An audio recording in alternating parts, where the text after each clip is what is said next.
వాస్తవాధీన రేఖ వెంబడి తూర్పు లద్దాఖ్లో నెలకొన్న పరిస్థితిపై భారత్ చైనాలు బీజింగ్లో నిర్మాణాత్మక చర్చలు జరిపాయి.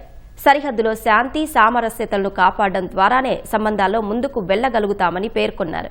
ఈ చర్చలు నిర్మాణాత్మకంగా భవిష్యత్తుపై స్పష్టమైన దృక్పథంతో సాగాయని భారత విదేశీ వ్యవహారాల శాఖ గురువారం తెలిపింది. దౌత్య సైనిక స్థాయిల్లో నిరంతర సంప్రదింపులను కొనసాగించడానికి ఇరు పక్షాలు అంగీకరించాయని తెలిపింది. 2020లో గల్వాన్ లోయలో ఘర్షణలు, ఆ తర్వాత 4 ఏళ్లకు పైగా కొనసాగిన సైనిక ప్రతిష్టంభన కారణంగా దెబ్బతిన్న సంబంధాలను పునర్నిర్మించుకోవడానికి భారత్ చైనాలు గతేడాది కాలంగా వరుస చర్యలు చేపట్టాయి.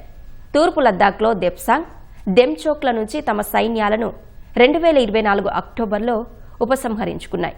ఆ పైన కొద్ది రోజులకే ప్రధాని నరేంద్ర మోదీ, చైనా అధ్యక్షుడు షీ జిన్పింగ్ కజాన్లో చర్చలు జరిపారు. అటు చైనాలో జరగబోయే తదుపరి ప్రత్యేక ప్రతినిధుల సమావేశానికి పూర్తిస్థాయి సన్నాహాలు చేయాలని తాజా చర్చల్లో 2 దేశాలు అంగీకరించాయి.